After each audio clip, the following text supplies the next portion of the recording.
Ова видео е дел од циклусот видеа кои што ги снимам по инспирација на книгата Петте јазици на љубовта од Гери Чепмен. Не ја раскажувам книгата, туку давам некаков краток преглед и пренесувам на свој начин она што ме инспирирало и што може да ни послужи. Книгата на Гери Чепмен се однесува на брачните односи, но јас тие 5 јазици ги проширувам на секакви меѓусебни односи кои подразбираат љубов, разбирање, почитување, за да може да имаат поширока примена. А овој трет јазик, односно јазикот на дарувањето и примањето, се поклопува некако со новата година и со празниците. Јас сум Жаклина, тренер за личен раст и развој и коуч под супервизија. А вие сте на каналот Ти можеш и како што веќе кажав, темата на денешното видео е јазикот на подароците. По инспирација од книгата да поразговараме за подароците, дарувањето, примањето како јазик на љубовта. И прашањето на Гери Чепмен дали подароците се некаков символ на љубовта, дали се потврда на љубовта, дали се поврзани со односите, а и со брачните односи, очигледно е дека ги надминува културните бариери и разлики. Сепак представува еден символ кој што сите го препознаваме. Авторот го поврзува подарокот како символ, како израз на едно пријателство и на една љубов. И сето тоа е во ред се додека се работи за конекција меѓу луѓе кои што знаат и да даваат и да примаат. Конфликтот, проблемот, несогласувањата може да настанат тогаш кога едниот од партнерите или пријателите, тој јазик на љубовта кој се изразува преку подароците многу може да му значи, а на другиот да не му значи ништо. И токму затоа и треба да знаеме дека на различни луѓе различно им значи. Меѓутоа, доколку на нашиот партнер или пријател тоа му значи, тогаш ќе треба да се научиме да даруваме чисто како наш придонес и наша желба да му угодиме и да уживаме во тоа што нашиот пријател или партнер ќе биде задоволен или ќе му предизвикаме радост, па таа негова радост ќе премине и на нас. А кој ќе ни биде примерен јазик, зависи од тоа што сме добивале или што не сме добивале како деца, па сега имаме потреба тоа да го надополниме или едноставно не знаеме да се изразуваме на некои јазици затоа што не ни се блиски и не биле практикувани во нашето примерно семејство. Но тоа не е причина да не ги научиме доколку им се битни на луѓето кои ги сакаме, кои ни значат и со кои сакаме да воспоставуваме добри односи. Постојат луѓе на кои им е битно да е поскап и повреден подарокот и луѓе на кои тоа воопшто не им е битно, луѓе кои што го ценат само вниманието и тоа што другиот човек се сетил да им подари нешто.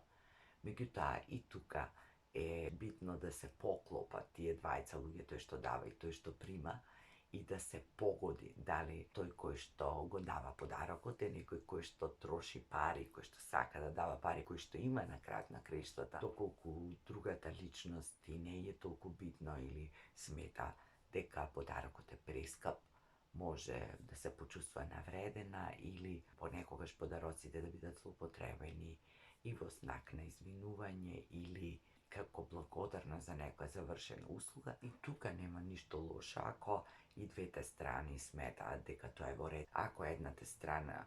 има поинакви ставови, може да се најде навредена или пак да се чувствува дека другата личност се обидува на некој начин да ја подкупи. Меѓутоа, како и да е, подароците значат дека мислиме на некого и се размислува и кога се купува подарокот и кога се дарува, па и кога се пакува. Се размислува на кој начин да се направи тоа. Се разбира дека и тоа не е секогаш така. Понекогаш луѓето купуваат заради датумот, празникот, заради нова година, заради нечив роден ден и не размислуваат многу дали тој подарок е адекватен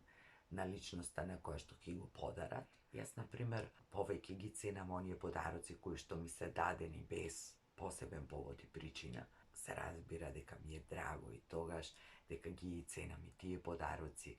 и се радувам, меѓутоа исто така ми значат и подароци кои се дадени неформално без причина, затоа што така некој добил желба и потреба,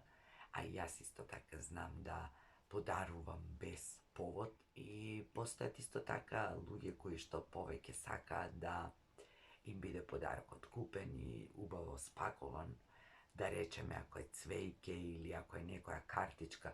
а пак од друга страна постојат луѓе кои што повеќе почитуваат доколку е тоа рачно изработено, доколку се тоа цвеќиња набрани од градина кои што ние сме се обиделе да ги завиткаме и сме оставиле некој белек во тоа или ние сме подготвиле колач или торта или пак сме изработиле некој подарок, доколку нели имаме креативност и вештина за тоа. Мене исто така ми е особено драго кога луѓето ќе ми подарат нешто што е нивно, потоа ќе ме потсеќа на нив и ќе ја носи нивната енергија. Сите ние различно реагираме, имаме различни желби и потреби. Битно е да се поклопува желбата, мислата на тој што подарува со желбата и мислата на тој кој што го прима подарокот. Во брачните односи мислам дека е нели наједноставно за тоа да се седне, да се поразговара и да се обидеме да го разбереме јазикот на подароците, односно желбата за давање и примање на партнерот и она што ние сакаме да го правиме и тука да најдеме некој компромис, исто така и со пријателите, а луѓето кои добро ги познаваме, најчесто знаеме што сакат, што им треба, а доколку не знаеме, според мене е во ред и да ги прашаме или да прашаме некој од нивната околина или пак да бидеме внимателни во контактите и да чуеме кога личноста нешто ќе посака, ќе каже дека особено драго и потоа да ја изненадиме. Значи, од сето ова произлегува дека е битно да се биде многу внимателен, да се знае да се подарува, односно да се има предвид кому и што даваме, како го правиме тоа, колкава е вредноста на тоа што го даваме, односно што другата личност повеќе вреднува, и да знаеме да примиме, односно да бидеме благодарни за она што ни го дале другите луѓе, за да го вреднуваме тоа што го направиле за нас, тоа што се сетиле на нас и времето кое што го посветиле и мислата која што имале доколку го набавувале тоа што ни го подариле. И подароците секогаш ќе бидат, ако не израз на голема љубов и големо пријателство, тогаш израз на внимание, на благодарност. И убаво е да се даваат подароци, убаво е да се разменуваат подароци, убаво е да се разменува таа енергија. И оние луѓе кои ни се поблиски, кои повеќе не знаат, најчесто ќе ни ги погодуваат подароците. Меѓутоа, сепак треба да ја почитуваме желбата на некој да ни подари нешто, а во поблиските односи или во брачните односи, доколку нашиот партнер нема потреба, нема чувство, не му значи тоа многу, што се разбира е поврзано со неговото детство или премногу имал подароци и едноставно тоа му станало секојдневие на кое сега особено не му обрнува внимание затоа што го имал тоа доволно во животот или пак не го добивал, па сега нема навика да добива или да дава, не смета дека тоа е израз на љубов, а ние сме тие кои што пак сакаме да даруваме или сакаме да примаме подароци. Се разбира дека најдобро би било да разговараме за тоа, да се разбереме, да си кажеме и да го почитуваме и да го научиме јазикот на партнерот, на пријателот, на другарката, да не ни представува подарокот нешто што е толку убаво предмет за расправија, конфликт и недоразбирање. За крај, она што го вели Гери Чепман дека на луѓето кои што сакаат да добиваат подароци, многу им е битно и присуството на луѓето и го сметаат присуството и вниманието на оној кој што го сакаат исто така како многу важен подарок, додека пак партнерот може да размислува дека доколку го направил својот дел, доколку го дал подарокот, доколку ги поминал тие 15 минути, половина сат со нас, дека тоа е доволно, потоа може да се почувствуваме повредени, независно дали се работи за ситуација кога сме во криза, во некоја непријатна ситуација, или пак кога се работи за некој убав настан, доколку ни е нас многу битно присуството на нашиот партнер или пријател или кој да е близок човек Исто така можеме да го побараме тоа, а доколку на другата личност сме и драги, доколку е во можност, треба да се потруди, затоа што најголемиот подарок во